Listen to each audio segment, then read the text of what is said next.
Добрий вечір. Imaguru Vilnius вітає вас. Сьогодні у Imaguru Welcome. Today in Imaguru, we are so excited about hosting Minsk Forum tonight. This very old traditional event, which is being held for 21st time. Minsk Forum is organized by the German Belarusian Society. This year today, Minsk Forum is hosted by Vilnius, also Warsaw, Berlin, and Brussels.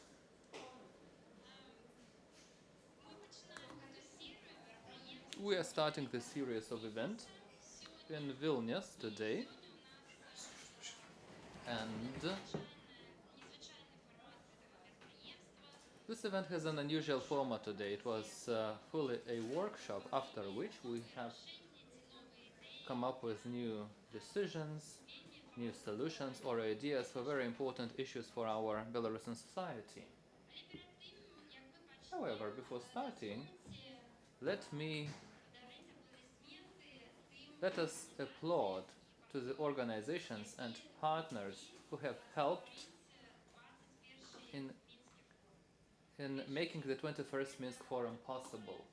First of all, these are partners. This is the German Ministry of Foreign Affairs. Thank you.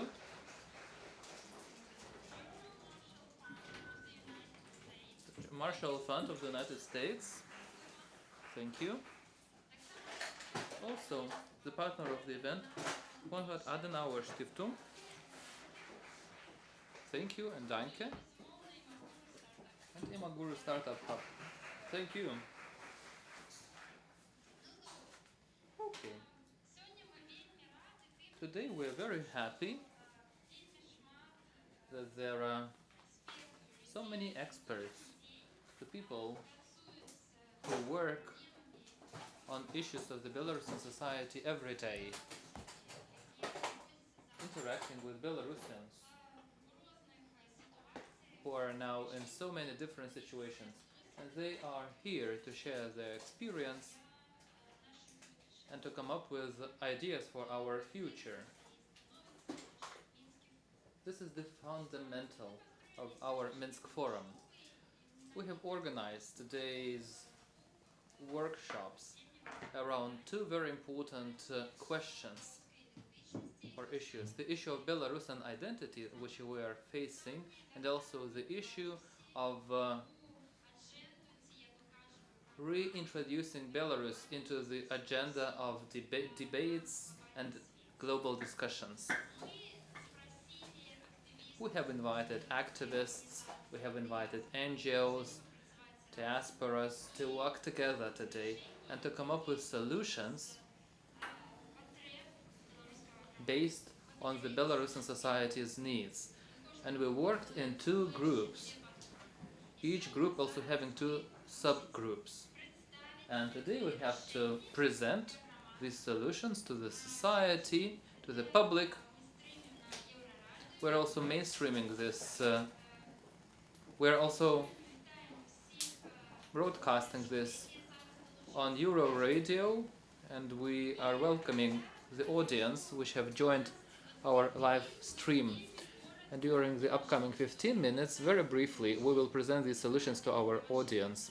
And we will be very happy to hear your comments, answers, and reflections. And we'll be very happy to create the groups of people who will join these initiatives. And together, we can create them and to continue their lifetime. So, today we are starting with the group which worked on the Belarusian identity. And now you will hear about the solutions which will help us to bring together Belarusians around the Belarusian identity. Each subgroup will have 3 minutes. So if you are ready, we are inviting the first group for 3 minutes to present the new solutions. Welcome.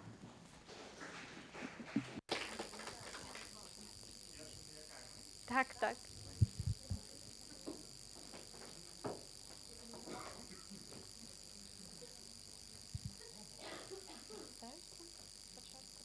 А куда мне сядать? Чи не сядать? Становиться?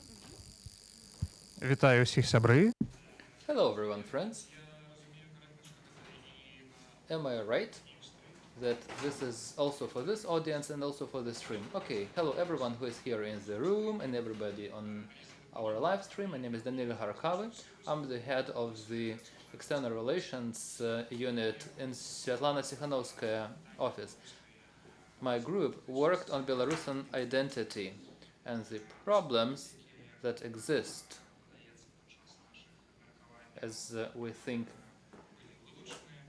they were identified during our discussions, and also on the solutions, how we could solve this problem. When we were thinking about the existing problems or issues, we have identified 5 issues for Belarusians who live in Belarus and for Belarusians who have left. It's important that we decided not to split them, but to keep in mind as a single target group. There are several problems. One is to have an opportunity to practice Belarusian language more than now. Second is to have more interpersonal, non-political connections. 3, to stop feeling victims of circumstances in the situation. 4th,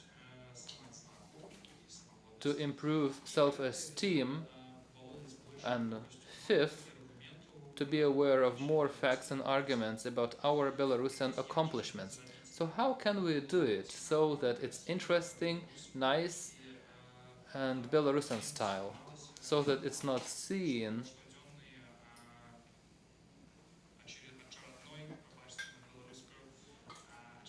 that this is one more typical political campaigning which is abundant all around.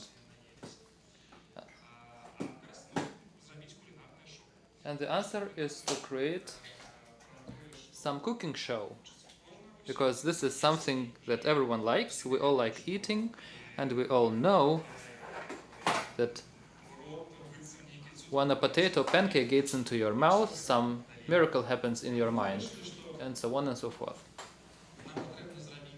And we thought that we could create some Belarusian style cooking show during which we would discuss the success stories of Belarusians and cooking, of course.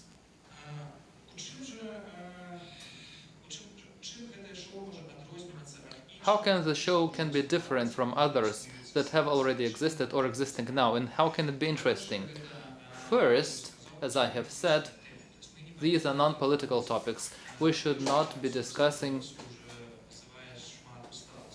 something that all Belarusians are tired of. These should be some success stories of Belarusians, those who have lived previously in our history and those living now outside of Belarus, those who have achieved something in their spheres. This would be a full cycle of how we can make Belarusians interested, starting from the very beginning. As our hosts and guests would go shopping, and they would make a decision about what dish connected to Belarus they would cook. And of course, these would be conversations during cooking and eating, of course.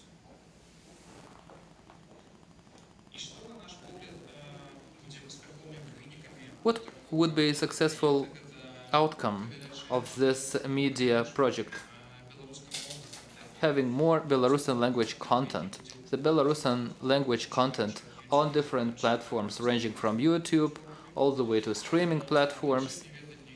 Also improving knowledge of the Belarusian history, both on facts and also on some day-to-day phenomena like cooking, and also promoting the knowledge on Belarusians of which we can be proud. Okay, my 3 minutes are over. Thank you, Daniel. And the next subgroup, which worked on the issue of Belarusian identity, Yulia Maskevich. Yes!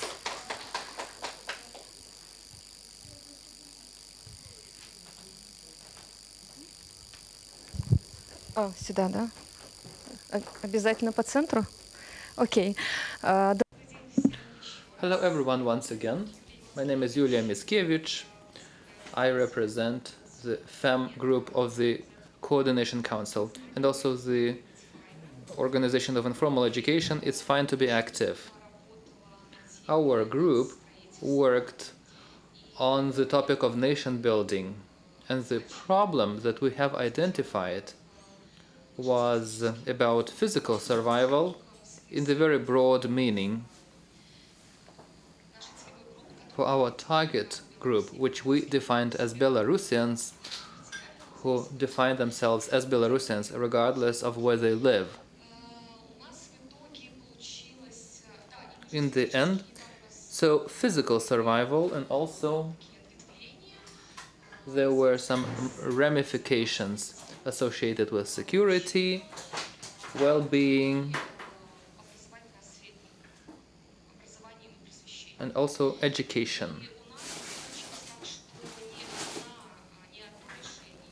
And we found out that we have not one but 3 solutions out of 25 ending up with the same number of votes.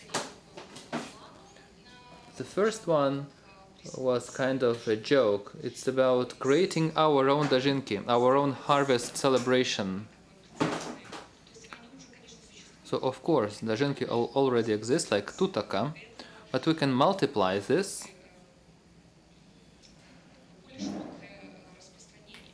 and to promote it. The second solution that we had was about creating Belarusian language content, which would be original, good quality.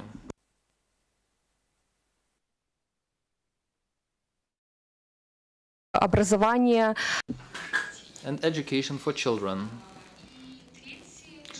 And the third solution, the third idea, which got the most votes, is related to the social and well-being issues. This is about creating a certain institution which would accumulate demands and requests from socially vulnerable groups of Belarusians.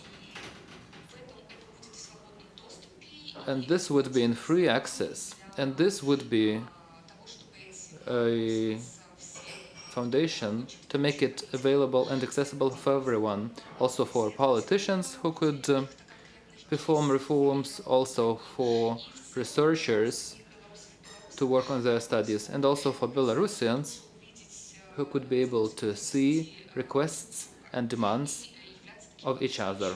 And this would work as a consolidating factor. Thank you, Yulia. Thank you. A round of applause. And now to present the work of Group 2 and the workshop, which had to come up with ideas of how we can bring Belarus back to the agenda of global discussions. I would like to invite Jakub.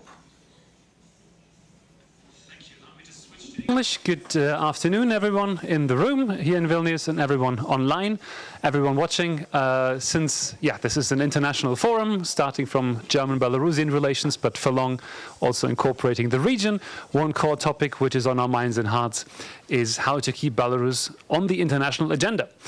We had a very vivid discussion. It was not throughout in 2 groups, but we had sub-working groups on some of the questions. And I handed over to 2 representatives of the group who do represent Belarus on the international agenda constantly.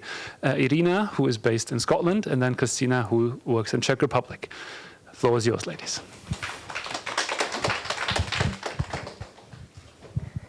Hi, since we're here to talk about international agenda, I'll speak in English if that's okay. I genuinely hope that our stream will reach international listeners. At least if you know of international listeners, please share that with them. So we had 2 questions. One of them was, what is Belarus on international agenda? And second question was, why should they care, talking about international groups? As Jacob mentioned, we had really vivid discussions, and I have to put a disclaimer here, we have not agreed. So that's a spoiler. We have not agreed on a joint message, but we worked hard, and I think that brainstorming just demonstrated to us that within democratic forces, we are not in a full agreement, but that's okay, because that's what democracy is. So three things about Belarus international and agenda.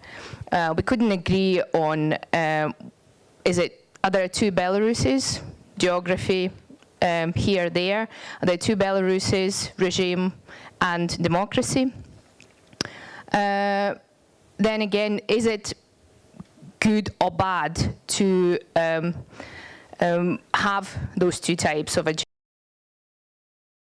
Belarus should not be divided by regime, and full perception of Belarus should be captured by people's stories, not by regime messages.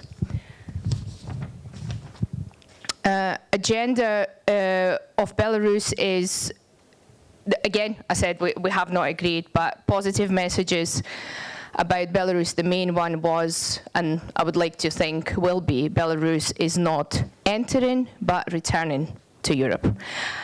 2020 demonstrated, confirmed that Belarusians have identity. We are identifying as a nation. Of course, there are challenges which we cannot overcome overnight. But that lack of joint message within the room demonstrated there is still lack of that joint message within democratic forces of Belarus. Solidarity, how do we claim solidarity back? Because we know that the war in Ukraine has rightly claimed that word. How do we find our way to look for our supporters in the world? Our goal, it's obvious in everybody in this room, but we need to repeat that daily, getting rid of regime. That's our main goal, freeing up political prisoners by getting rid of regime. Resources are limited, we know that, and the bad news, resources will become even more limited. So we have to be inventive. We have to be creative, how to keep our message continuously on the agenda. And there isn't a tablet you can take, you can give to your opponent and say, here's a tablet, just swallow it and you will love Belarus forever and you'll just switch. No, wait. There isn't. And targeting audiences, groups, countries, there will always be differences, but we still have those two messages, getting rid of regime, freeing up political prisoners. That will not change until this happens. Therefore, all organizations working in this field and representatives of Belarus in the world, they strongly follow that message, and we should not be divided inside. We should not be divided within our community about how to achieve these things, and I think that's where we will find our strengths as Belarus, as Belarusian nation. Thank you.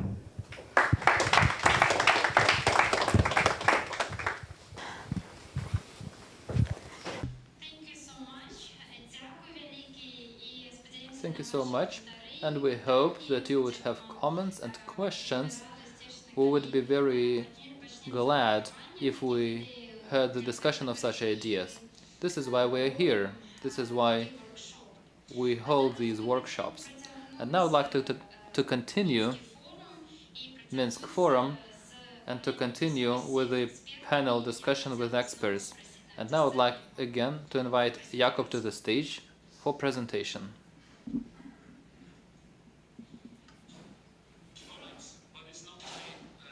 to present a lot, but it's a job to invite some distinguished speakers.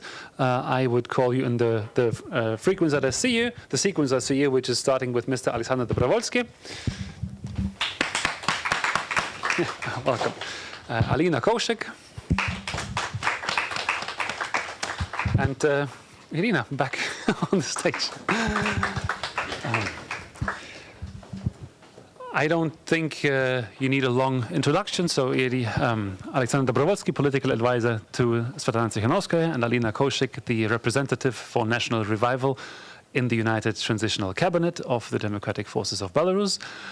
We would like to invite the two of you to start with some remarks to open the panel. Both of you participated in the workshop on identity. You heard some takeaways from our workshop, the second one on the international agenda. There was much more, obviously, to both workshops than could be shared in these short pitches. I felt, as often when working with Belarusian partners, that there was more unity. You said, like, we didn't agree, but I felt you agreed on much more. Over to you for some initial reflections on the content, takeaways from these two topics, reminiscent of us being at the Minsk Forum, but it's happening in Vilnius as the first step out of a series of events of the Minsk Forum that will take us through Warsaw, Brussels, and eventually Berlin. But also reflections on these two topics. Maybe there are some overlaps, how to reconcile them. We had that conversation in our group. If we come up now with, or the group comes up with instruments and mechanisms to present Belarus on the international agenda, what do we do if the other group finds out Belarus is totally different now? It didn't seem like that, but looking forward to your reflections and then the conversation with all of you. What language should we speak? French with a Lithuanian accent. Oh, yeah. I think the interpreters are ready for Belarusian, Russian, and English. Окей. Ну, покольки мы... Okay. As we were discussing the Belarusian idea, the Belarusian revival, I will speak in Belarusian. When I think about Minsk Forum, I always remember the way it started. It started in Minsk, the capital of Belarus. And every day we had many such sessions. And now, all of a sudden, in emigration are not only hundreds of thousands of Belarusians, but also Minsk Forum as well. This is organized in Vilnius and Warsaw, and Berlin, and Brussels. And I feel like Minsk Forum is everywhere. Everywhere are people who think about Belarus, and who think about the people back in Belarus, and who think that change is needed, and who think how it can be attained. Obviously, and we also discussed it in our group, we discussed 41 ideas. It's obvious that there are so many things to do and so many ideas, but our resources are limited, so we have to be more focused. And I feel that sometimes Belarusians don't think about themselves as successful people. They don't respect something that's their own. They don't think that in this situation in which we are now, it is not only our destiny. We are not exceptional. And we are quite successful compared, for example, to diasporas of many other countries, which are also scattered around the world because they had to leave the dictatorial countries. And our idea is not to think about ourselves as victims of circumstances. Rather, we should think about the people who are responsible for our country. In 2020, we assumed this responsibility. Everyone saw it and everyone realized it. Now we just have to complete this course. The thing that we discussed here, we can use in the future. Not only the ideas that were presented, but I'm also sure that the Belarusians are a European nation. That Belarusians are growing increasingly responsible, and they feel more responsibility for their country.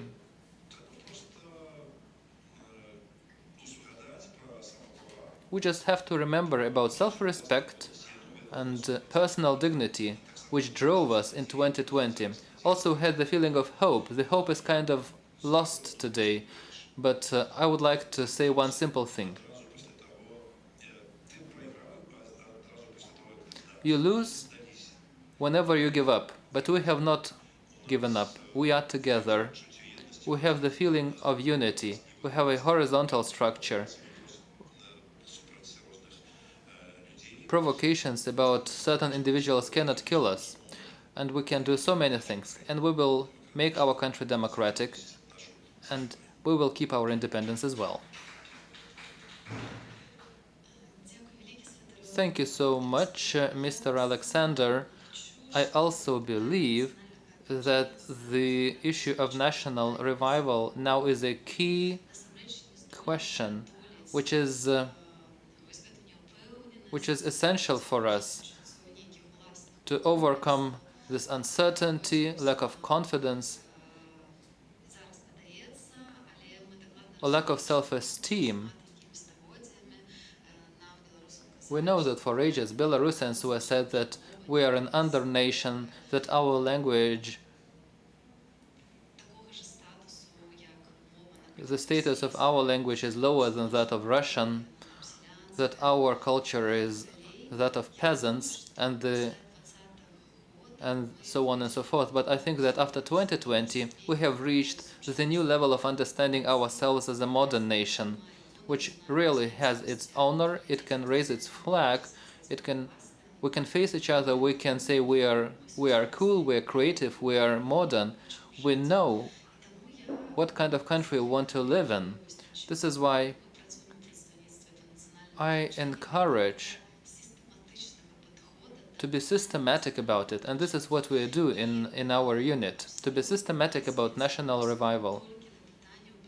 It should not only be about Belarusian language, white, red, one flag, and pagonia, coat of arms. Actually, the national revival is a kind of blood which goes across our body.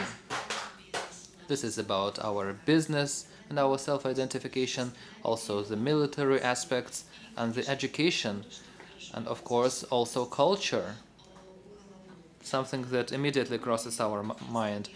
This is why in our representation we've come up with the concept of national revival, and I think within 1 or 2 months it will be publicized. And I'm so excited about presenting it to all of you, but I will still have to keep it back to have it completed. It will be so interesting to get feedback from you as experts and also from all the people, because it seems to us that if we really feel proud about being Belarusians, we will immediately do better. Irina is sitting next to me, who is a psychologist, who knows for sure that if someone feels okay with self-esteem and personal dignity, it is much easier to accomplish goals for such people. Our goal is obvious, this is to create an independent, democratic Belarus, where people will feel secure, where they will be able to implement their dreams, where they can work and feel at home, and to be close to their land and their origins. They will not have to leave their own country. And first of all, this is the country where we see our future. This is why, geographically, Belarus for me is the country of future. This is not a country of our dreams. I'm sure that it will come true. This is why New Belarus is the country of future, and this is where we will definitely go. But to achieve it, we have to be very systematic and to follow a plan, and of course not to give up. Vasil Bykov has created his book, which is named Long Way Home. We are now on our long way home, but I'm sure that we will reach our goal. Belarusians have demonstrated their strength and solidarity. It shows that we can do impossible, and I'm confident that if we prioritize right, we come back home. This is our joint task. I'm doing this not for myself, I am doing this for next generations of Belarusians and for our children, because I would love to see them staying Belarusians wherever they stay and wherever they live, because we're all citizens of the world and our identity is rapidly changing. However, even in this fast-changing environment, it's so important to feel who you are, why you are, and where you come from. And only homeland can give you this. Our cultural code can give us this. This is why it's so important to work on national revival now, and I will make the full stop here.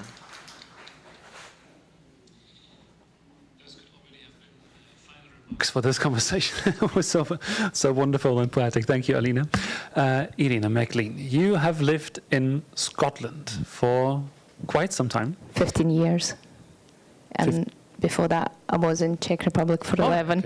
Okay, so you left Belarus earlier than this. Okay, but 15 years in Scotland. So you live in a country, in a land that, together with the United Kingdom, was forced to leave the European Union, and you come from a country which is represented by democratic forces that represent the majority as of 2020, that say they want to enter the European Union. Europeanness, maybe more than belonging to any other continent, depends on perceptions. For others to say, you belong to that family as well. How do you pitch to people in Scotland the Europeanness of Belarus? You were the most critical in the group, saying, surely not. You have a wonderful agenda of points, but why should people anywhere else care about this? So how do we make people care, starting from perceptions as Belarus as a European country? Somebody in the room, I think it was lunch break, said that we should participate in our country's politics more. Well, I do. I am a member of the Scottish National Party, and Scotland is very similar to Belarus in that respect. When England made a decision to leave UK, Scotland didn't want to leave. 64%. England is leaving UK? England leaving Europe, sorry. Okay. That's Freud. Scotland leaving UK. One step at a time. 64% of Scottish people voted against it, and this is the main card for the Scottish independence, for Westminster to recognise that Scotland doesn't want to be part of that Brexit game. But that's British politics. I'll leave it for other people to talk about. Being European is being Belarusian for me. I spent the last 23 years taking time and care explaining to everybody I meet where Belarus is. I met a lot of Belarusians abroad before 2020 who called themselves Russians because it's easier. Where do you come from? Just, there, that part of the world. And that's you will never meet an Austrian who claims to be German just because it's easier. And that's, I haven't met anybody since 2020, though, who does it. So 2020 changed that, started the return of Belarusian identity to Belarusians. And all of us who are involved today, this is our mission. We cannot stop, because being Belarusian today in Europe is one of the most difficult jobs. Maybe one of the most rewarding as well, because what did Alina say about Belarus of the future and that dream of becoming everything we ever aspired to be? But somebody said to me recently that Belarus disappears at the moment with the level of repression and tortures and human rights violations. Belarus disappears off the map of Europe. We can't let that happen. It has to be a country of our dreams, and it's only in our hands to make dreams come true. And that national identity only comes within us. sadly, both children don't speak Belarusian, but they speak Russian. And that was a huge test because I started speaking Belarusian recently after not taking much care and attention for last 20 years of trying to speak Belarusian. And I can see my children who do not understand Belarusian. And to those people who say, oh, Belarusian language is just a dialect. Well, it's not a dialect, because my children who are fluent in Russian do not understand a single word of when I speak in Belarusian.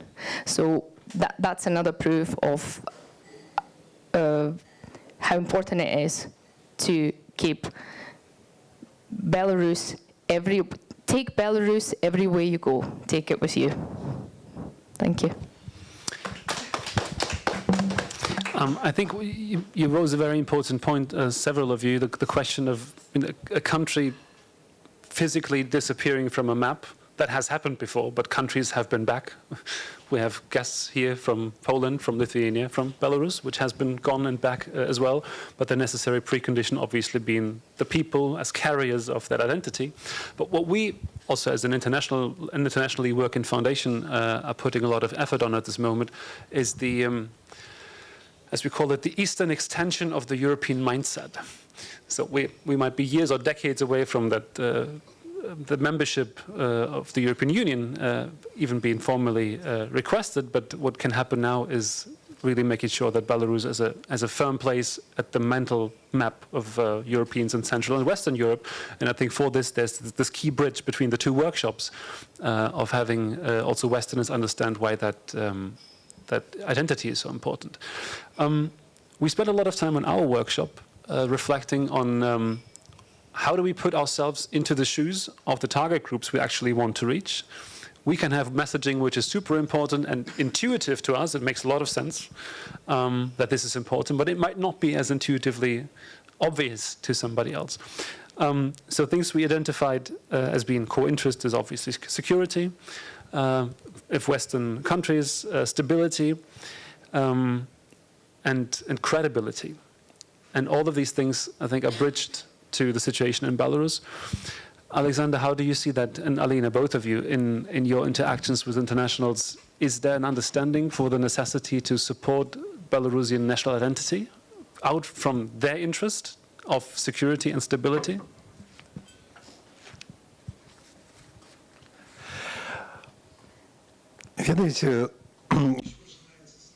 You know, everything starts with self-perception. When we feel ourselves as a nation, when we understand our interests, when we respect ourselves, we can expect to be heard. And if we don't give up, we also can hope that someone will notice us and listen to us. So actually, Belarusians have been to different situations. The country used to disappear and then reappear on the map. But the key thing is to feel as equal partners. This is a 10 million country, a country like Sweden, Netherlands, or Czech Republic, for example, and these are successful countries. Czechs have restored their language, maybe not from zero, Christina can give us a hint, but also from the decay which we have. So if you have ambition, and if you have intention and you go down this path, there are good prospects for accomplishing. And partners can respect your ambitions and your efforts. What I feel is that internationally we have friends, not enemies. Yes, internally our own government is fighting against its own nation, while in the European Union, of course, it has never forced anyone to join its ranks. It's not a demand. But usually nations want to join this family because this is a matter of prestige. And as a European nation, Belarusians should also be there. But for this, we need to do a lot of work. We need to make our country democratic. We have to meet the requirements which are important, first of all, for us to meet the criteria. And I think that maybe the public opinion is not fully ready for this in Belarus, but maybe this goal can stimulate us. З нашими заміжними партнерами є відчування. That's true. When we talk to foreign partners, we feel like we are with friends and they understand us very well. But we have to talk a lot, we have to convince them, and on the other hand, we also have to understand that no one will do our job for us. The independence of our country, its prosperity and future matters only to us. As long as it matters to us, it will also matter to our partners. This is why now we are in a unique situation, which in my opinion can become a super successful for the future when we are building our networks and the bridges, which later we'll use for bringing back this energy that we are investing now. We live in a global world. Everyone understands this. It's not possible to live in isolation. What the sanctions are doing now, by isolating the regime, by cutting off new connections, I really like it. Our task will be to reconnect the country quickly, to restore these connections, bridges and highways, so that we can relaunch our country. And I believe that this is the work that we can be doing now, we should be doing now, and we are doing it. Thanks to our partners and to the support from Konrad Adenauer Foundation, which works a lot and helps with multiple contacts. We cannot live in isolation. The partners understand us, but we would like more active support. Maybe we're not active enough. Of course, we should be more demanding to ourselves, but of course we understand that on the list of priorities of main EU member states, Belarus is not in top 3. We don't even know how low it is on the list of priorities, but it's only up to us how high we can get it on the list of priorities. Only we can convince our European partners how important is Belarus in the European architecture of security, European system of identity, and European system of culture and economy. We can be innovative, and we are showing that we are doing this already now. This is why this is up to each of us, to each of you sitting in this room.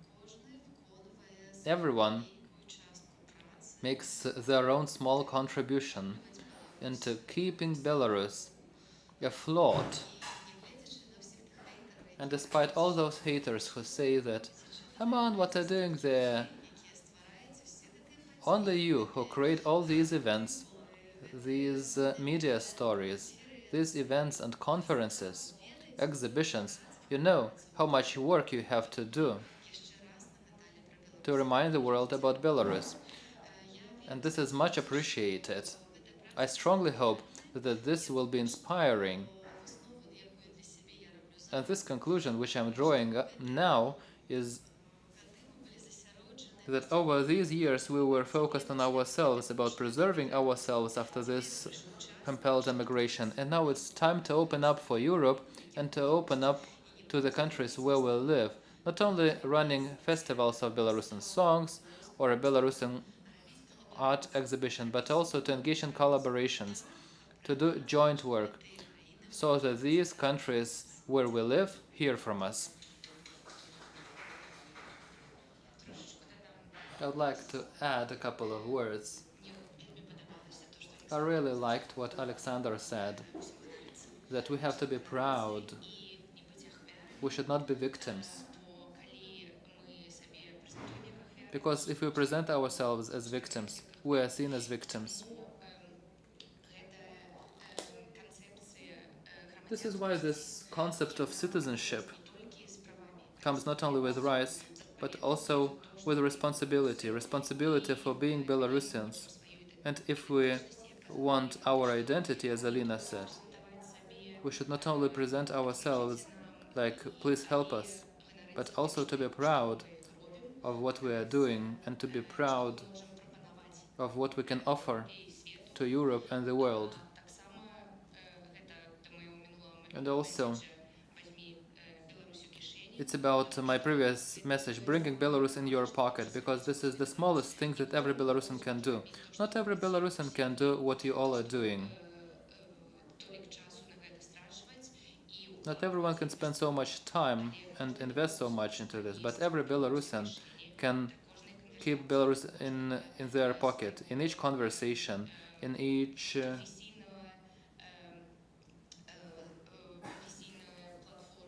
on each professional platform. And this is the smallest thing that every Belarusian can do abroad, because we know that Belarusians at home cannot do it today.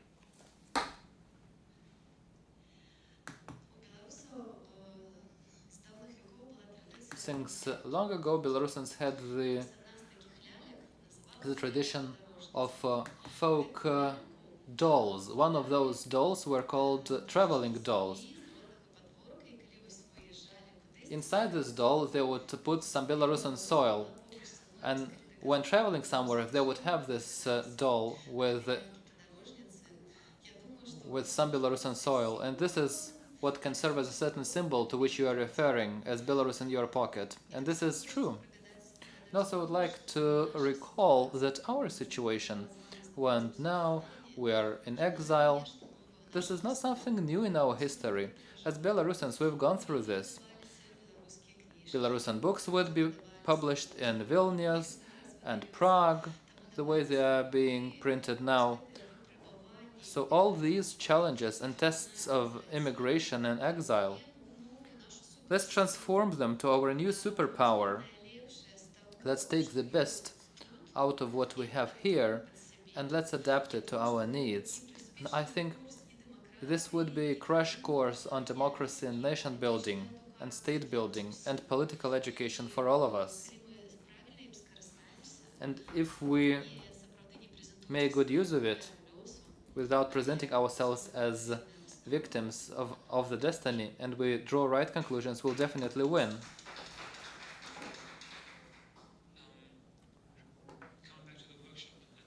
I had the honor of facilitating. That was something which I thought was maybe, in a way, typically Belarusian. There was a lot of creative energy around formats, what to do, where to go, whom to talk to, in order to send the message internationally. And then the group couldn't agree on what message to send through these wonderful new formats. But I think the point, or the topic that the other group discussed, the identity, might be more inclusive than the question on, I mean, everyone agreed on the medium term goals of having a democratic, strong and stable Belarus. There were nuances on how to get there, how quickly, through which ways, but that I think that's what brings people together. Just one of the questions I would like to bring to this podium is in terms of communication. There's some people speak of two different Belaruses existing at the same time. I think the wording of the new Belarus, it suggests there's the old Belarus. Maybe people identify with old Belarus to still a large degree in the country. So both in terms of messaging internationally, but also in terms of making sure you make identity to be inclusive and don't lose parts of the country who might, don't allow for Lukashenko to claim that parts of people's biographies as his Belarus, but rather saying you represent not just new, but the true or all of Belarus in a way. So how do you make sure in communications with people at home that new Belarus is inclusive and open for them all? And how do you not confuse international partners with saying there are two Belarus? Or one still and one not yet, or at the same time? Ну, давайте начнем с... Let's start with the idea which we have just presented. There are some claims about who owns Belarus, who is the master in Belarus, who is the boss. In 2020, Belarusians said that they are the boss in their country. That there was someone who said, no, the country does not belong to Belarusians. I'm the boss here, and they will obey. And that's the point of the Belarusian crisis in Belarus, because there is one more claim from Russia, which also believes that it can also handle Belarus, not only its own territory. So we are facing an uneasy task to bring Belarus back to people and to allow people to decide how to move on in its development and to ignore the claims of two other actors which have nothing to do with the Belarusian people, who, on the contrary, don't recognize the right of the Belarusian people to manage their own country. The majority of Belarusians believe this. They have seen that their wish to show themselves as the owners of the country is ignored. And these two actors, Lukashenko and the Russian leadership, in fact, don't respect the Belarusian people. If we speak about the new Belarus, clearly this is the Belarus which will be returned to the people. This is something the majority realizes. Some people might support the regime and they would be concerned about their future and they are afraid of change. However, this is the key thing, that New Belarus is a country run by its people. Clearly, it's not easy to have representative democracy and new elections to all the bodies. Real representatives of the people should be elected, and this is also a feature of New Belarus. In New Belarus, we say that people will feel secure because citizens. New Belarus will offer opportunities to join efforts to defend their rights, because now all independent organizations, including trade unions and political parties, are being liquidated, and hundreds or maybe thousands of NGOs were closed down, and they were forced to leave their country. New Belarus will be respected around the world, because it will be looking for friends, not enemies, and it will not be in unions with the aggressors. This is a key difference from what we are having now, and Lukashenko cannot offer New Belarus. That's the point. However, trying to prevent the future is pointless. This is why we are sure that New Belarus will come. We are creating it in quite a broad group with experts. We have come up with a strategy of transition for the upcoming democratic elections and the things that we have to do. It's also clear that achieving the change is a challenge, but then we will have even more complicated challenge after the transition. The fact that each of us work for making this change possible allows us to have hope that this change will come.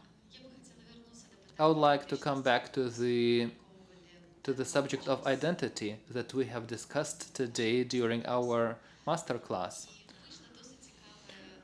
And this was quite an interesting thing, which resonated very much with our feelings. We noticed that for us, the Belarusian identity is not associated with the government and the state, because this was the state that we couldn't embrace. This was the state run by a mustache dictator, not a very good person, who usurped the power. And he didn't do it in 2020. For a very long time, we couldn't accept it, This is why it seems to us that now we are working on a new type of identity, the national identity, which is not directly connected to the territory, the state, the government, which enables us to broaden the borders of Belarus endlessly, because we can say that Belarus is where I, as Belarusian, live. And my Belarus is always with me. It resonates well with the modern concept of digital citizenship, that you don't have to live in a country, the citizen of which you are. So the project of Liber, New Belarus, which looks like an entertainment, a very practical thing, but actually this is the foundation on which we want to build this digital country with a digital citizenship. And we, as Belarusians, wherever we are, by feeling where we belong, we will be able to pay taxes or to get some services from government, but in a fully new dimension. This is why we are reaching very far above the stars, but we have very ambitious goals, and it really inspires and gives energy for further efforts. So that's the point. This is why I feel so much energy for my daily work, understanding that now what we're doing now is very innovative. A conclusion from today Shost to the opposite, no matter where Shost. Irina, back to you for one point, dwelling a bit on the idea of formats. So something that was discussed, and it basically draws on what Alina said earlier, the Belarus being so much, right, a nation having to offer so much in so many different areas of engagement, of formats, of work. And something we identified in our workshop is that very often, rather than creating new platforms or formats or conferences or whatever, to present your idea and push that, it might be faster and more efficient to look for existing platforms and formats and channels, like having an influencer tell your story rather than creating a new YouTube channel or Telegram channel. We had a bit of brainstorming around which new topics or formats or conferences could be identified. You know what I'm going to come to. So one point was like regional security is an issue. You have GlobSec, you have Warsaw Security Forum, you have Blad Strategic Forum. All these fora which are existing. Munich Security Conference, Svetlana was there this year. So making sure that Belarus is presented more strongly in these formats. And we eventually talked about the International Bird Watcher Convention, since there seems to be a big community of bird watchers who take an interest in Belarus without relating that necessarily to political ideas. First of all, maybe you have some more ideas to share from the workshop on using formats. But I would like to also bring one point of discussion from our workshop to this forum, which is the contrast between when you use existing formats, that you then put Belarus into an existing context. And that being, you had this metaphor of filling the room with people interested. So that was, I think, an example you brought of children from Ukraine and Belarus, and people came mainly because they cared about Ukraine and then also Belarus. So going to formats, using that attention, also from your experience, does it lift up Belarus, or do you risk of just being lost in the broader context? So presenting the standalone story of Belarus versus connecting to existing formats. Some reflections on that. Well, joking To all of apart. Joking apart. No, так, гэта правда, мы размаўлялі. That's true. We discussed and joked about bird watching Congress,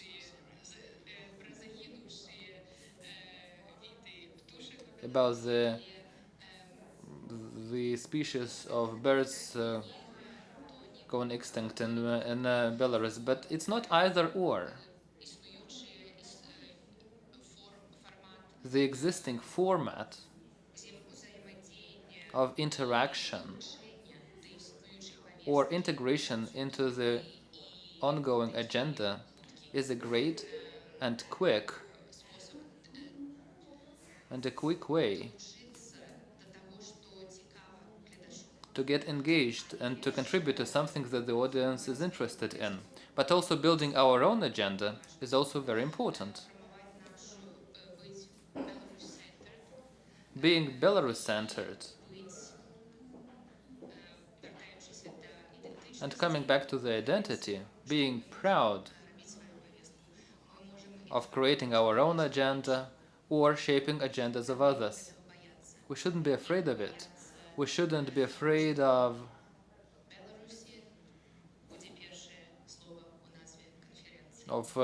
using the word Belarusian as the first word in the name of a conference.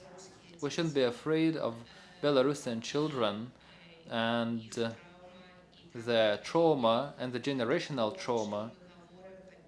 This would be something that would speak about first, because it hurts. We shouldn't be afraid of it. However, joining other conversations, if we speak about arts, if we speak about culture, if we speak about politics or environment,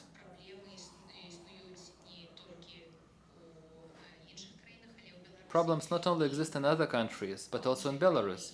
So we can raise awareness of other countries and the interested audiences.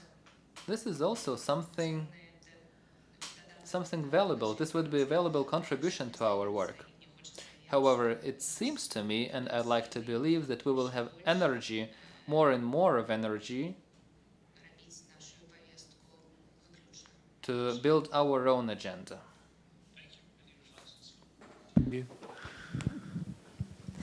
До меня недавно подошла Recently, one lady came up to me and she said, "You know, I have an idea.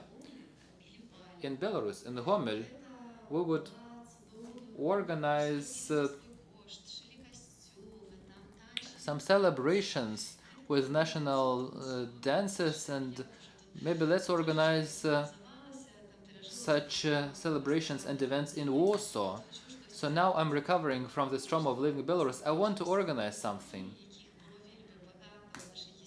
So that's true that we had very old traditions of noblemen having their ball and people having dancing. This would be an interesting Belarusian brand, because as I understand, this is not very popular in Poland. This is a very small niche. But as I found out as a journalist, when we were running our own show, we have quite a good community of old traditional dances, having old-fashioned ball clothes, and it shows that we are a part of European history. But we had our balls not in Versailles, but in Hansevici, in very small palaces, with every nobleman in any corner of Belarus. We would have this tradition, and this can also become our twist, and this can be our brand in our search for our identity in this European environment. So what is my point? What are we trying to do, dear friends? Now we're not only creating and thinking about new Belarus, we are creating the new brand of Belarus. We are rewriting it. Do you agree? The branding. I haven't been there. I haven't heard this. Great minds think alike. Гэта сапраўды So this is really the topic on which we are thinking so much, discussing behind the scenes, but it's very painful to me that on the streets of some cities you ask people what Belarus is, and they say Belarus is Lukashenko. I think it's our task that Belarus should stop being associated with Lukashenko. We are doing this, but we should keep doing this at all levels. This is why we should really be working on the rebranding of Belarus, to change the image of Belarus and have very good articulation and promotion of this brand to our external partners and also to ourselves, so that we get rid of this colonial dependence in our minds, so that we really start thinking in Belarus-centered way. Once we had this show which was called About the World, where we were presenting the world from the perspective of Belarus. So all the things that we are doing, we should do it from the perspective of Belarus.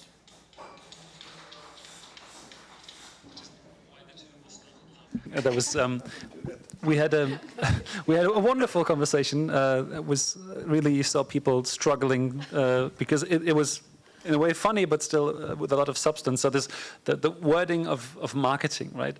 And there were some reservations from some colleagues, human rights defenders, who say you cannot use marketing vocabulary to speak about repressions, right? You don't want to sell political prisoners as a topic to international decision makers. But I think the conclusion was branding or marketing does not mean that you don't have any context, right? Or any content, any quality content. That's even the same in the marketing world, right? If you want to sell good shoes, you need to have good branding, but if the shoes are rubbish and you throw them away after 10 kilometers, then you're not going to sell them. You're going to fail with best branding. And we drew the comparison to the Ukrainians, who, when people are dying day to day, they still engage this machinery of the most brilliant marketing agencies, well, Zelensky himself being a branding machine for his country, joking and just showing resilience through keeping up humor, not allowing for the aggressor to destroy that, even under the most dire circumstances. So branding, but also, I think, tailor-made branding for different audiences. You can also learn from international companies. I think 2 days ago, I saw on Instagram, they had the same, I think it was a McDonald's ad, one from New York and one from India, and it was the exact same cinematography, but just different faces and different ways how people spoke and interacted. Everything else was the same, but, you know, the bait has to be delicious for the fish and not for the fisherman. Alexander has something to add. Я тільки додам щось коротке. Покуль у нас є два. As long as so far we have the opposite. We have everything, but we don't have marketing. We are bad in selling ourselves, in the good meaning of the word. So this is something we must learn. Speaking about the tools, if we describe the world, we always describe it from the point of view of some paradigm, because all phenomena, all problems, we cannot imagine them. To communicate it, we need some paradigm and some tools to enable action. And each paradigm always presents the world in a wrong way. This is why we have to be critical. When they say, it doesn't matter what to sell, Coca-Cola or presidential candidate. I disagree, but I might agree that if we know the limitations of every tool, for example, if we speak about marketing of the commodity and the price and the promotion tools, we must understand what we mean by our commodity in this regard. If this is political alternative, this is quite a specific goods. So I just want to call on using political or any other new technologies to show Belarusians the way they are, because sometimes they are ashamed. They say we are so shy, and so on and so forth. There are many very strong scientists among Belarusians, economists or mathematicians. There are artists. Now London will host the free theater show, The Wild Hunting of King Stach, which has already been labeled the best performance of the month in London. So there are different tools of promoting Belarus, also understanding that all these tools have limitations. So what works for business not always would work for culture. However, it's better to take risks and do something rather than doing nothing. Everything might work if you have energy to work. Right. When you come home tonight, there's a wonderful American comedy movie from the year 1961. It's called 1, 2, 3. It's about how the Americans want to bring Coca-Cola to the Soviet Union. There's 250 million thirsty throats, and we need to deliver. Really, really good. It was shot in divided Berlin, and the movie was supposed to be released mid-August 1961. But then the Berlin Wall was built and there was a crisis, so they couldn't release it. But it's brilliant in terms of marketing, bringing Coca-Cola to the Soviet Union. Ladies and gentlemen, we have an audience here and we have an audience online. And I'm sure there are questions and comments to the podium or further ideas and items that people from the working groups want to share. We have the opportunity to take questions and comments from the internet, right?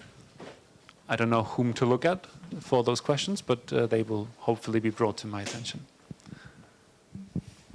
Добрый вечер, Александра Богуславская. Alexandra Boguslavskaya, Deutsche Welle. I have a question about the second part, about keeping Belarus on the international agenda.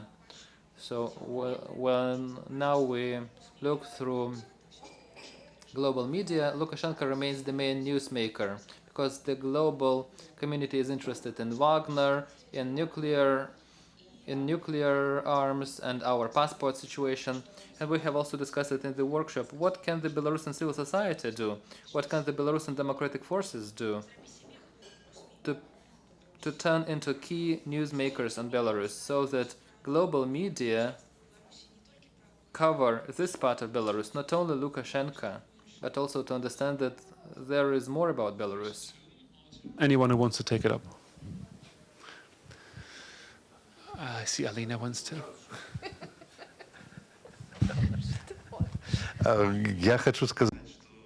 I'd like to say that I have attended the identity group, not the international agenda group. But I'm given the microphone, and I could say like this. If we comment the events, we will always stay behind. If we make events, people will discuss us. It's not easy to create events because the government has much more resources. This is how they can create events and scandals. But I have mentioned some examples that there are certain people who create events. So let's try to create events, and this is what will flip the situation. I would add, and unfortunately I would refer to the example used by Alina about brand management, because Lukashenko is creating the brand and he manages it, but we're not doing it yet in a creative way, because it's more difficult to create the agenda.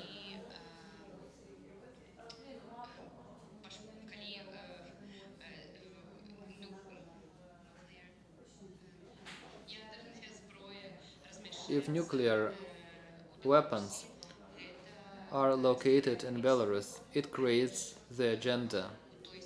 However, at the same time, when we were playing the first game of Evolin in Scotland, it was covered by Times. When with cyber partisans, we would make a presentation at Edinburgh Scientific Festival about keeping information secure, and we refer to the example of Gubopik following all our cars of all our protesters in September 2020. The audience was really impressed. We have to create our own agenda. No one will create agenda for us. And unfortunately, we cannot keep hiding and saying that we will follow, we cannot do it ourselves. It's about brand management. It's about creating a brand. And only a successful brand management of a successful Belarus will enable us to exist on the international arena. Because if we don't, we will only comment on Lukashenko's events. Thank you.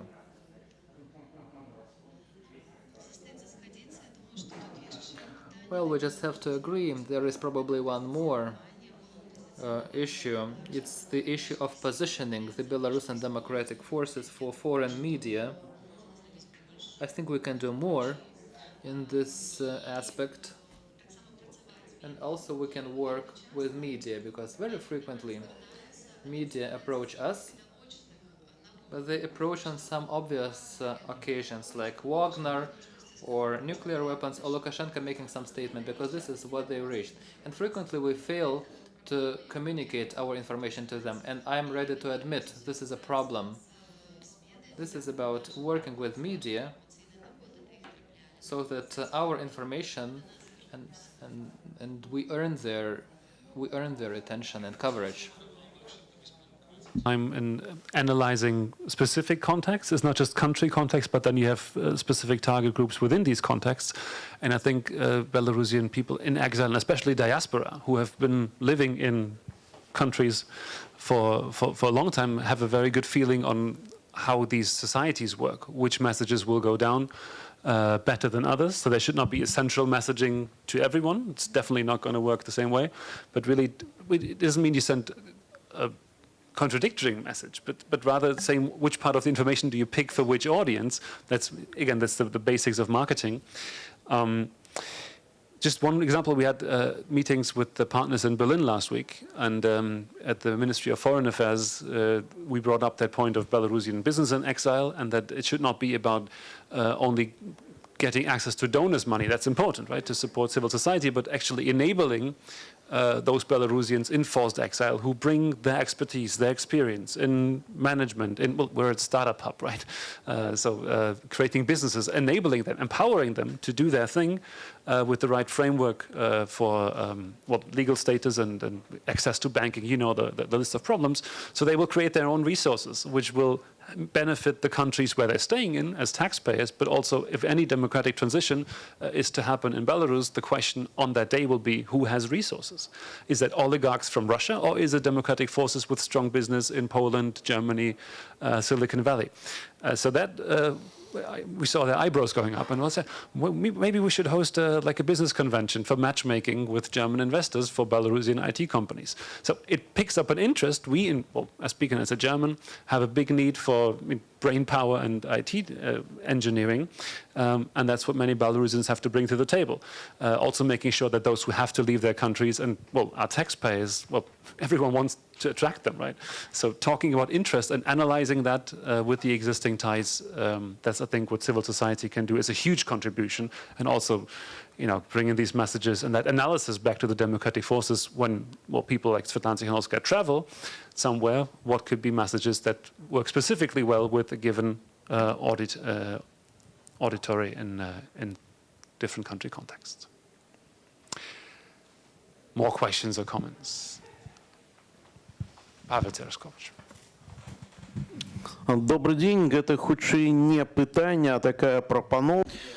This is not actually a question, but rather a proposal, because I was torn between identity and representation of Belarus. What relates to the representation, I want to make a suggestion and refer to some history. 10 years ago, I, as a historian, anthropologist from Belarus, gave a public lecture in Harvard University, and I think this is one of my top achievements in my academic career. I gave this lecture in Harvard Institute of Ukraine. What is this? This is the institute which was created by Ukrainian diaspora for their money in those times when there was no Ukraine on the map of the world. There was Ukrainian SSR. And the fact that now Ukraine gets huge support from the entire civilized community, including the US, is also a merit of Harvard Ukrainian Institute. So we as Belarusians also need to have such think tanks in leading academic institutions of the world, so that we not only stay on the agenda of media, but also in the agenda of expertise and science. Thank you.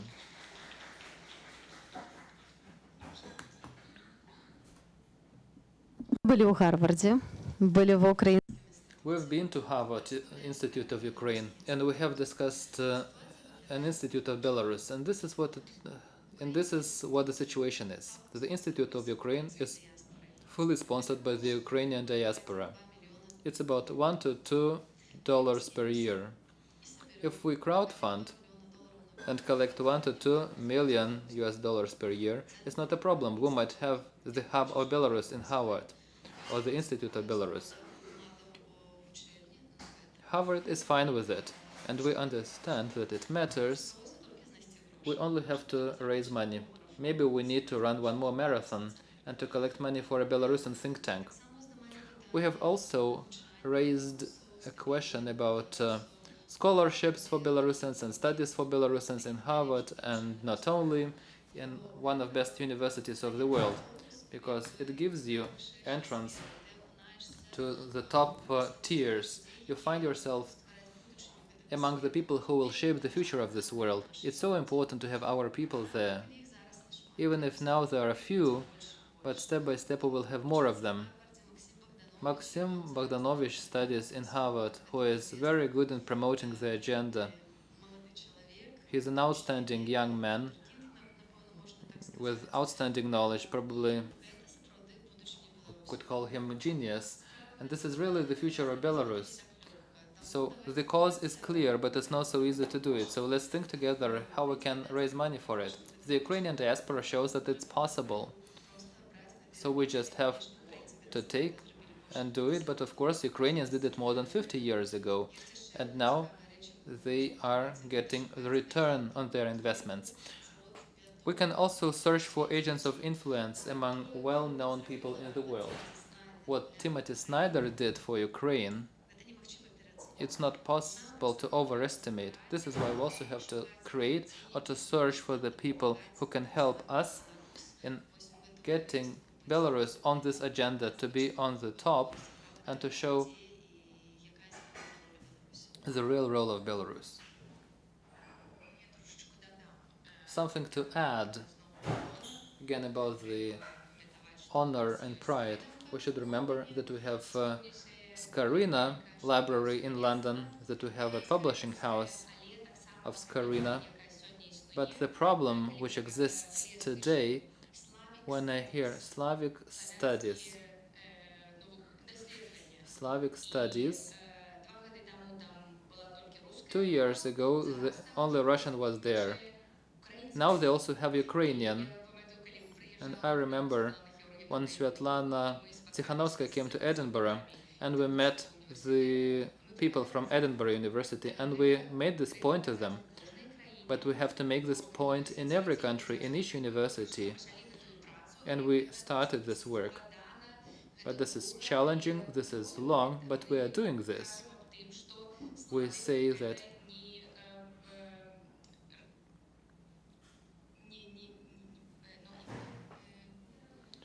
Slavic is not equal Russian. So now they have also Ukraine.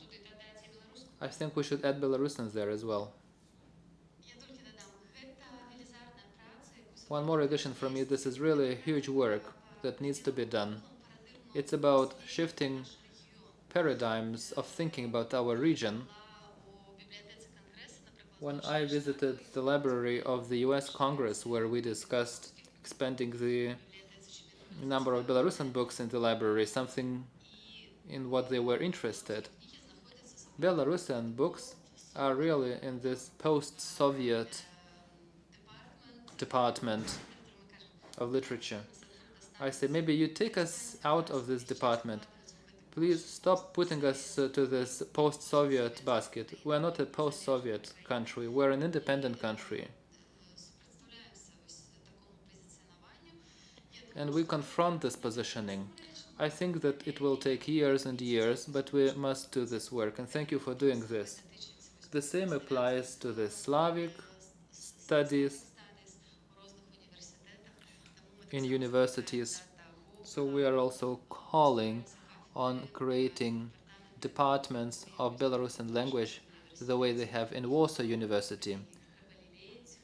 They are few, but we have to appreciate and develop them, because this is something that can give us a lot of benefits.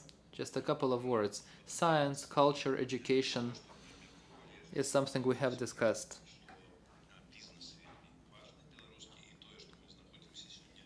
It's very important that we have Belarusian business. It's very symbolic that we are in Imaguru today, because they had so many successful projects, also global ones, by creating the environment for Belarusian business to be successful across the world. This is a task of key importance, and Imaguru is one of the actors which is one of the most successful in this. and it contributes to Belarusians being famous around the world. Pre-European Union membership studies. Then you have a broad range of, maybe even Scotland could join that. Also, it's just generally interesting how Slavic languages would only be associated with Russian. If it was an Eastern Slavic, then okay, people might have that association. But if you look at Slavic languages or nations, I think the majority of them lives in an EU country.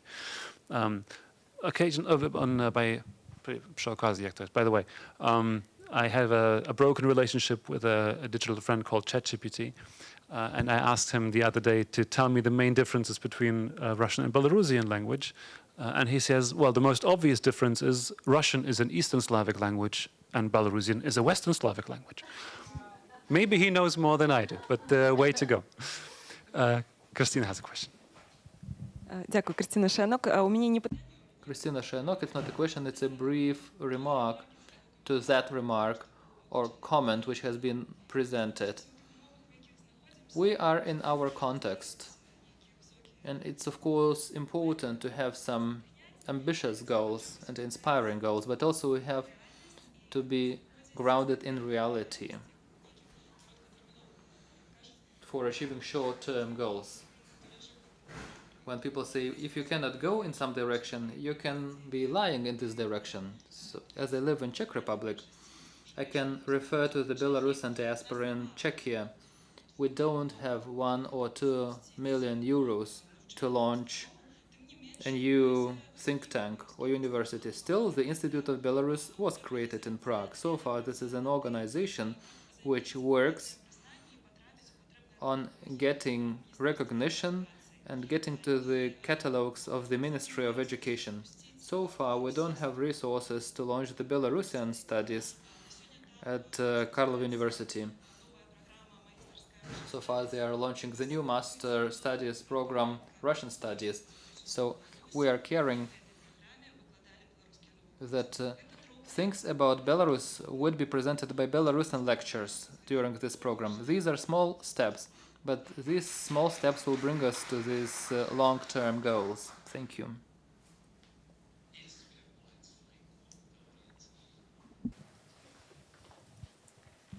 Irina Kalinovich. Irina Kalinovich. I have a question to Mr. Alexander. I was a part of a working group, and I was very surprised by your suggestion regarding the cooking show. Out of 40 ideas that we have listed, and I was so surprised that the group did not offer this for voting.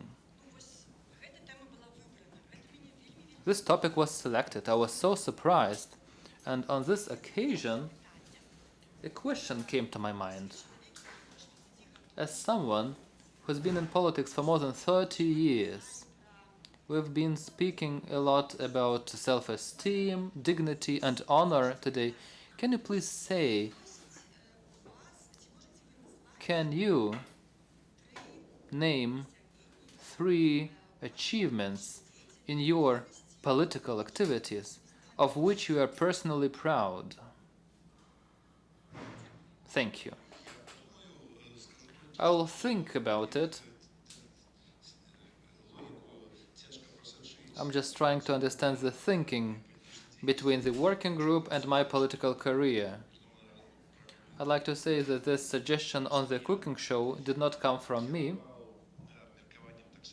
and I was not the moderator of this discussion. I just expressed my opinion that a cooking show, during which we could also discuss concerns of people, the food, the prices, and also inviting some interesting, successful Belarusians, this would contribute to better communication and promoting the success stories of Belarusians to improve our self-esteem. I work in the Eastern European School of Political Studies, and I have quite good experience of organizing group work. There are other ways not only voting. Usually we can observe the trends in the discussion. So I cannot accept this claim to myself. And my experience shows that sometimes groups make their own decisions without voting about their further work. And I think that this idea, which was generated by our group, if this is implemented, I think Belsat could also do this.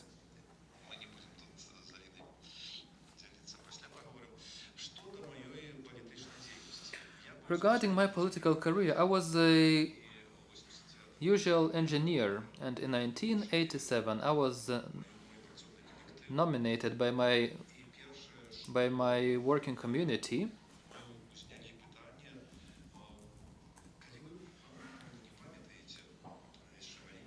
probably most of you were yet children in those years, before the first democratic election in 1989.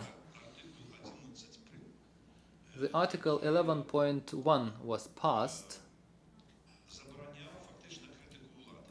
which banned the criticism of the government in the Soviet Union. And the first thing we did in the parliament of the Soviet Union, we suggested to remove this article. And I voted also on the article about removing the Communist Party as the only one. Of course, it's not only my merit, but there have been many aspects which we managed to resolve.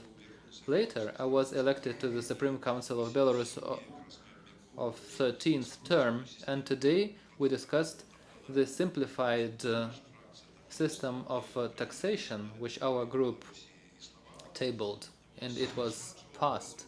So we did many things.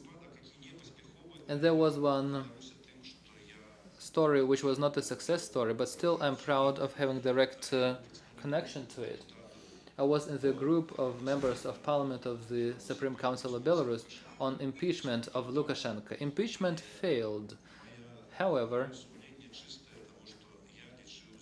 I know that I'm clean because I always believed that this person was dangerous for our country.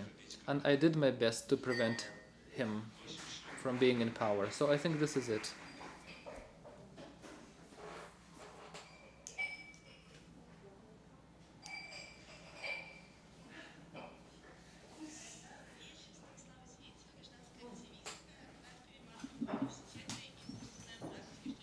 Brief remark on university. I know from my practice that not always we have to build new university, but we only can build some departments in other universities. This is what they do in Poland. And my question is that today we discussed so much about the brand, about new positioning of Belarus, and that now there are possibilities for politicians and activists who are in immigration to speak on behalf of those who cannot do it because of their security, maybe to accumulate some networks and connections. So my question probably to each of you,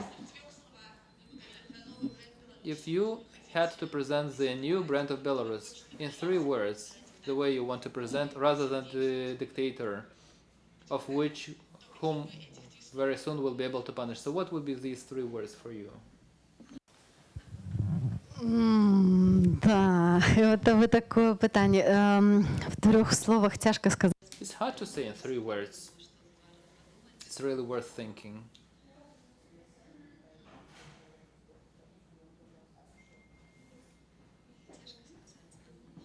Hard to say. There are too many things on my mind. We really have to think about different epithets. We were discussing honor, freedom, independence.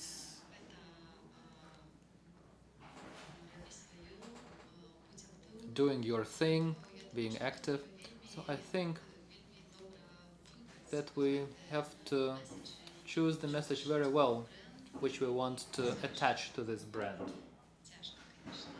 As of today, it's hard to say in 3 words, but maybe Mr. Alexander has some answer. Алина, Алина. Well, I had time to think while Alina was speaking, so thank you, Alina. Of course, it's independent, democratic and European country. But in politics, I always encourage people to look through the eyes of a common person and what it means for them. It means that people are responsible owners of their country. As they are responsible in keeping country running in line with people's interests. And the owner means that someone serves him, not he serves others. This is what I would describe. I had the most time to think. First, these are locals. If we manage to translate tutejsze book, locals, to all languages of the world, we have to do our best. I tried to translate it to English. I failed.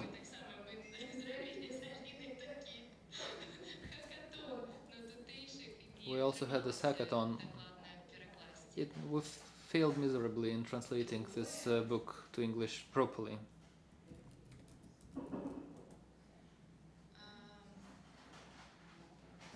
Second, it's hard for me to speak about it, but this will be honor or pride, because Belarusian pride is different from other kinds of pride. Because our today's pride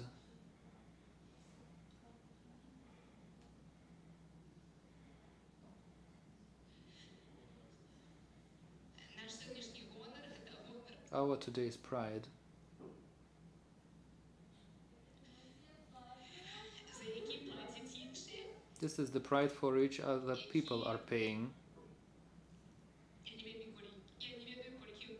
And I know what is the actual price of it. Our pride is our pain. This is why it's so special. This is it. Thank you.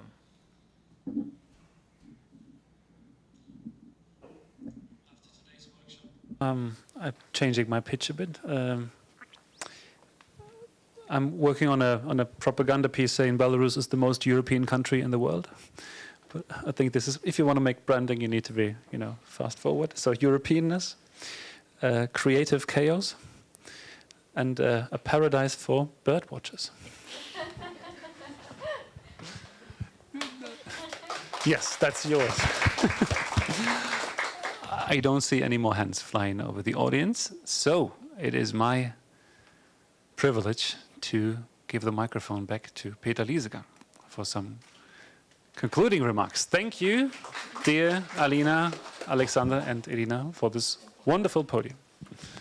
And all of you for making these workshops happen and your very active participation.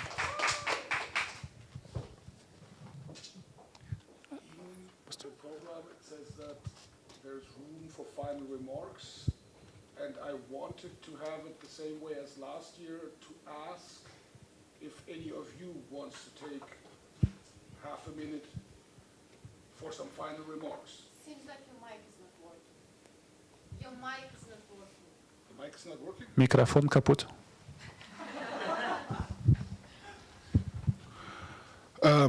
Okay, now it probably sounds better. I wanted to take the chance, just like last year, to ask you if you would want to take the floor for 30 seconds, 2 sentences for some final remarks. Last year we did have some volunteers. This year this is not the case. Then I will make a very short remark on the date. As I saw outside on a calendar, today's birthday of Svetlana Tikhanovskaya, and also it's what some people call 9/11.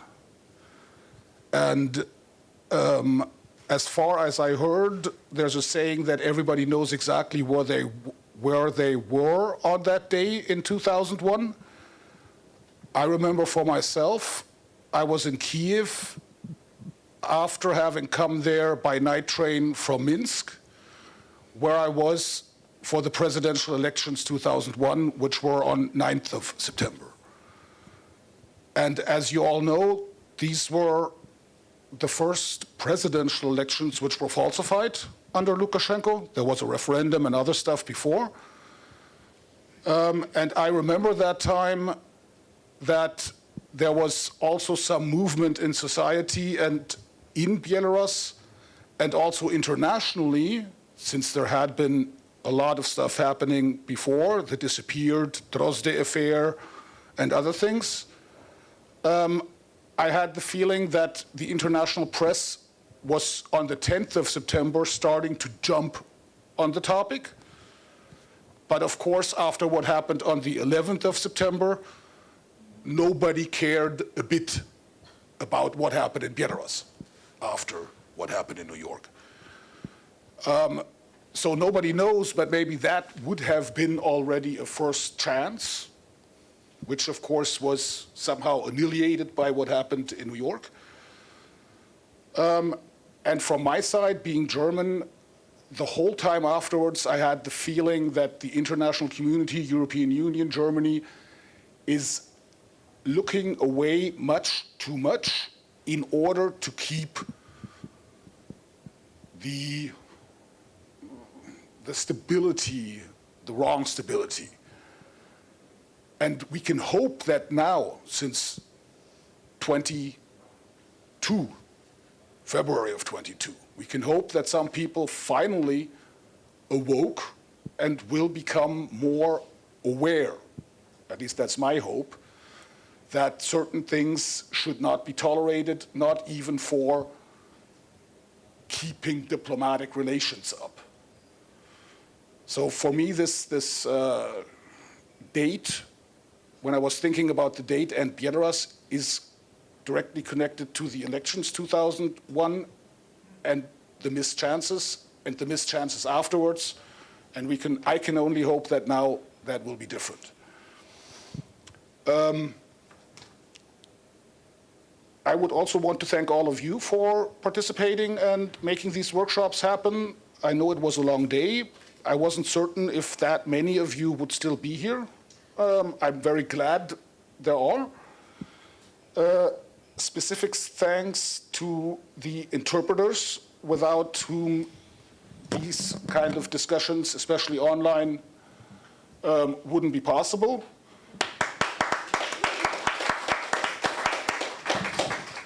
I'd like specifically to thank Imaguru and its team for hosting us and for organizing everything so nicely.